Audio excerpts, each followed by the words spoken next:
Reading through the Bible in a year, January 25th, Genesis 26th, Matthew 25, Esther 2, and Acts 25. Now there was a famine in the land, besides the previous famine that had occurred in the days of Abraham. So Isaac went to Gerar, to Abimelech, the king of the Philistines. And Yahweh appeared to him and said, "Do not go down to Egypt. Stay in the land of which I shall tell you. Sojourn in this land, and I will be with you and bless you. For to you and to your descendants I will give all of these lands, and I will establish the oath which I swore to your father Abraham. I will multiply your descendants as the stars of the heaven, and will give your descendants all these lands, and by your descendants all the nations of the earth shall be blessed. Because Abraham obeyed me and kept my charge, my commandments, my statutes, and my laws." So Isaac lived in Gerar. When the men of the place asked about his wife, he said, "She is my sister." For he was afraid to say, "my wife," thinking the men of the place might kill me on account of Rebekah, for she is beautiful. It came about, when he had been there for a long time, that Abimelech, king of the Philistines, looked out through a window and saw, and behold, Isaac was caressing his wife Rebekah.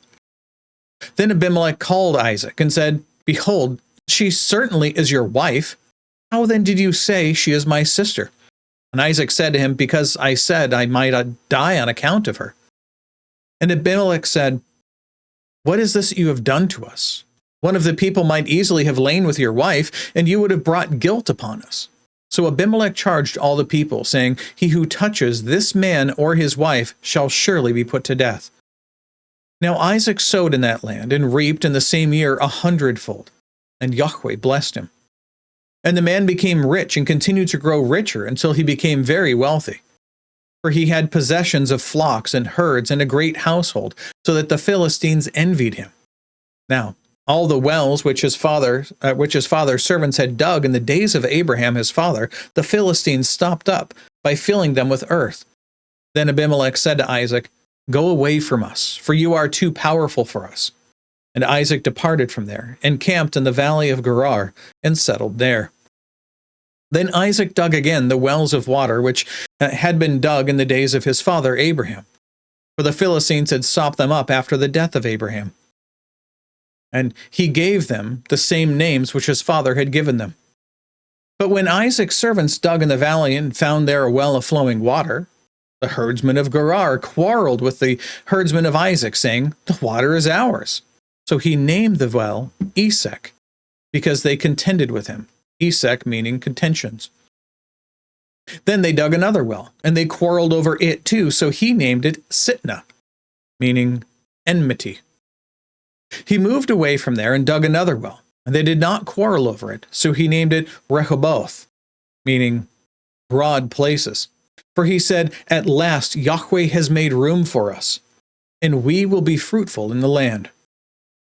Then he went up from there to Beersheba. Yahweh appeared to him the same night and said, "I am the God of your father Abraham. Do not fear, for I am with you. I will bless you and multiply your descendants for the sake of my servant Abraham." So he built an altar there, and called upon the name of Yahweh, and pitched his tent there, and there Isaac's servants dug a well. Then Abimelech came to him from Gerar with his advisor Ahuzath, and Phicol, the commander of his army. Isaac said to them, "Why have you come to me, since you hate me, and have sent me away from you?" And they said, "We see plainly that Yahweh has been with you." So we said, "Let there now be an oath, or a covenant between us, even between you and us, and let us make a covenant with you, that you will do us no harm, just as we have not touched you, and have done nothing to you but good, and have sent you away in peace. You are now the blessed of Yahweh." And he made them a feast, and they ate and drank.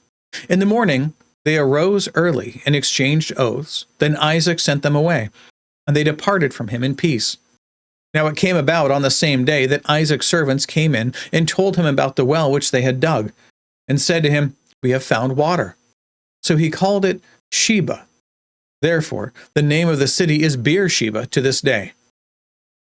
When Esau was 40 years old, he married Judith, the daughter of Beeri the Hittite, and Basemath, the daughter of Elon the Hittite. And they brought grief to Isaac and Rebekah. Now Matthew 25.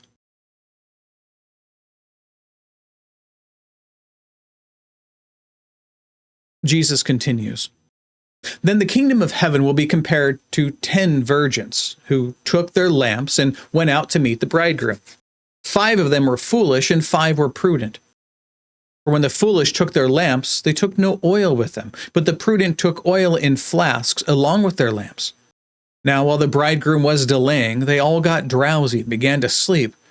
But at midnight there was a shout, "Behold, the bridegroom! Come out to meet him!" Then all those virgins rose and trimmed their lamps. The foolish said to the prudent, "Give us some of your oil, for our lamps are going out." But the prudent answered, "No, there will not be enough for us and for you too. Go instead to the dealers and buy some for yourselves." And while they were going away to make the purchase, the bridegroom came, and those who were ready went in with him to the wedding feast, and the door was shut. Later the virgins also came. Now the other virgins also came, saying, "Lord, Lord, open up for us." But he answered, "Truly I say to you, I do not know you. Be on alert then, for you do not know the day or the hour. For it is just like a man about to go on a journey, who called his own slaves and entrusted his possessions to them.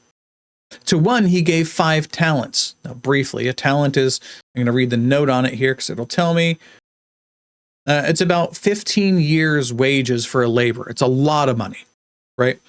So he's given 5 talents. So in this case, 75 years of wages. To another 2, and to another 1, each according to his own ability. And he went on his journey.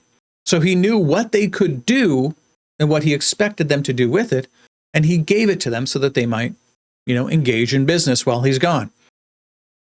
Immediately, the one who had received the 5 talents went and traded with them and gained 5 more talents. In the same manner, the one who had received 2 talents gained 2 more, but he who had received 1 talent went away and dug a hole in the ground and hid his master's money. Now, after a long time, the master of those slaves came and settled accounts with them. The one who had received the 5 talents came up and brought 5 more talents, saying, "Master, you entrusted 5 talents to me. See, I have gained 5 more talents." His master said to him, "Well done, good and faithful slave. You were faithful with a few things. I will put you in charge of many things. Enter into the joy of your master." Also, the one who had received the 2 talents came up and said, "Master, you entrusted 2 talents to me. See, I have gained 2 more talents." His master said to him, "Well done, good and faithful slave. You were faithful with a few things. I will put you in charge of many things. Enter into the joy of your master." And the one also, who had received the 1 talent, came up and said, "Master, I knew you to be a hard man, reaping where you did not sow and gathering where you gathered no seed. And I was afraid, and I went away and hid your talent in the ground. See, you have what is yours." But his master answered and said to him, "You wicked and lazy slave. You knew that I reap where I did not sow and gather where I gathered no seed. Then you ought to have put my money into the bank, and on my arrival I would have received my money back with interest. Therefore take away the talent from him and give it to the one who has the 10 talents. For to the one who has, more shall be given, and he will have an abundance. But from the one who does not have, even what he does have shall be taken away.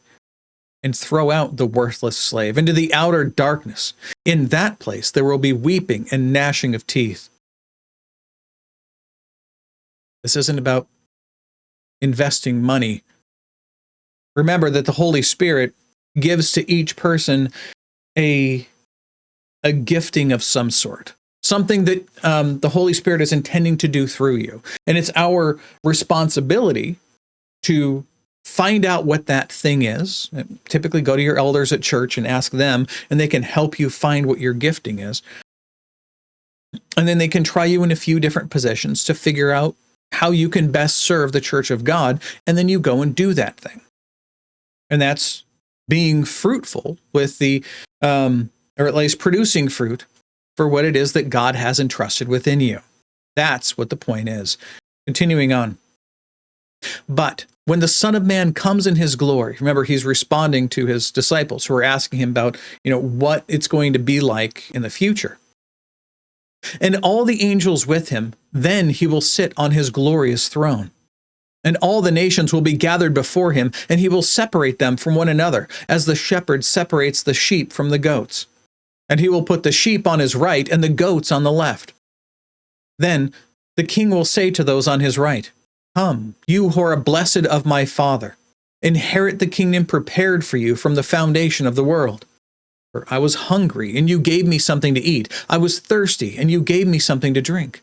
I was a stranger, and you invited me in, naked, and you clothed me. I was sick, and you visited me. I was in prison, and you came to me." We talked yesterday about how it was with people in this day in prison, how it's the responsibility of the people within the church to take care of really your family, but within the church, they took care of people in the same way. Then the righteous will answer him, "Lord, when did we see you hungry and feed you, or thirsty and give you something to drink? When did we see you a stranger and invite you in, or naked and clothe you? When did we see you sick or in prison and come to you?" And the king will answer and say to them, "Truly I say to you, to the extent that you did it to these brothers of mine, even the least of them, you did it to me." Then he will say to those on his left, "Depart from me, accursed ones, into the eternal fire which has been prepared for the devil and his angels. For I was hungry, and you gave me nothing to eat. I was thirsty, and you gave me nothing to drink. I was a stranger, and you did not invite me in, naked, and you did not clothe me, sick and in prison, and you did not visit me." Then they will themselves also answer, "Lord, when did we see you hungry or thirsty, or a stranger, or naked, or sick, or in prison, and did not take care of you?" Then he will answer them, "Truly I say to you, to the extent that you did not do it to one of the least of these, you did not do it to me." These will go away into eternal punishment, but the righteous into eternal life. There we go. Moving on now to Esther chapter 2.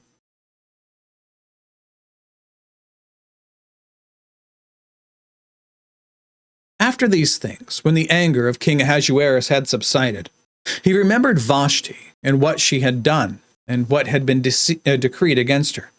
Then the king's attendants who served him said, "Let beautiful young virgins be sought for the king.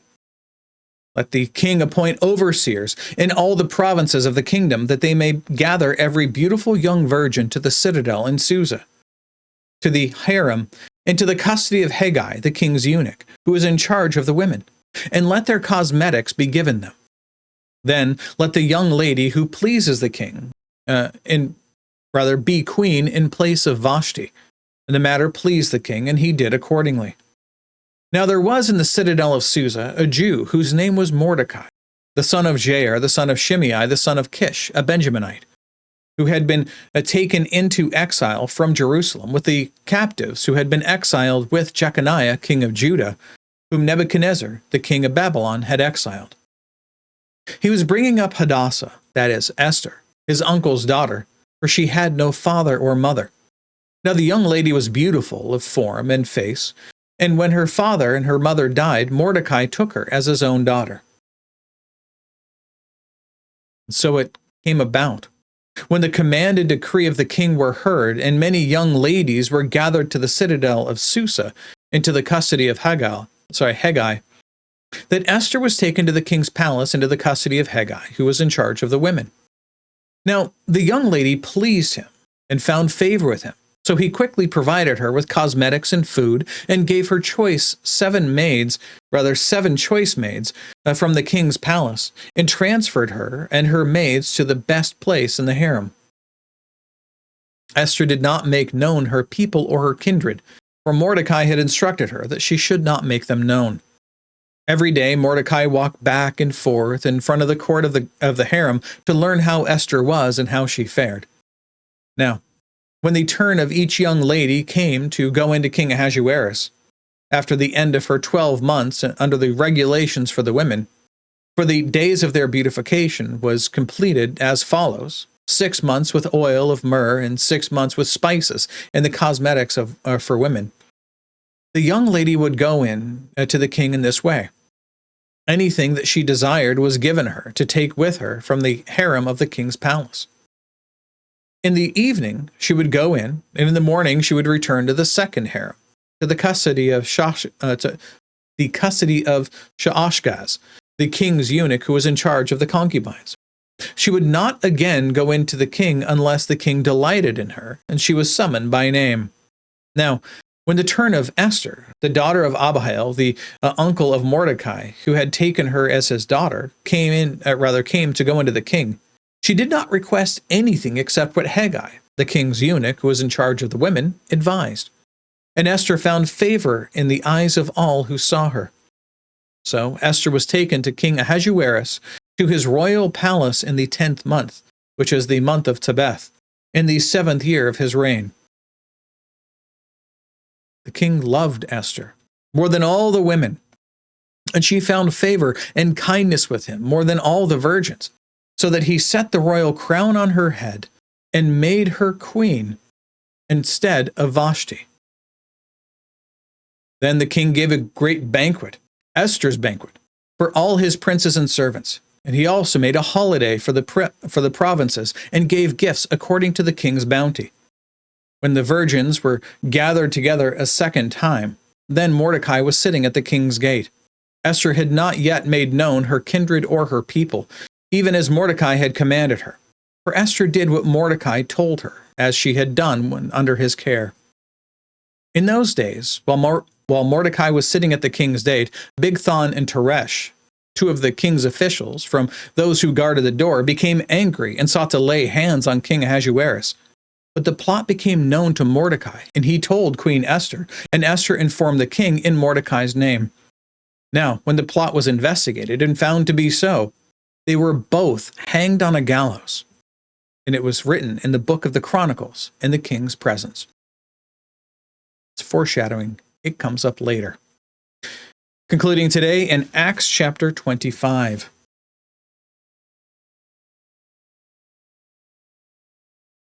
Festus then, having arrived in the province 3 days later, went up to Jerusalem from Caesarea. And the chief priests and the leading men of the Jews brought charges against Paul, and they were urging him, requesting a concession against Paul that he might have him brought to Jerusalem, at the same time setting an ambush to kill him on the way. Festus then answered that Paul was being kept in custody at Caesarea, and that he himself was about to leave shortly. Therefore, said he, let the influential men among you go there with me, and if there is anything wrong about the men, let them prosecute him. After he had spent not more than 8 or 10 days among them, he went down to Caesarea, and on the next day he took his seat on the tribunal and ordered Paul to be brought. After Paul had arrived, the Jews who had come from Jerusalem stood around him, bringing many and serious charges against him, which they could not prove.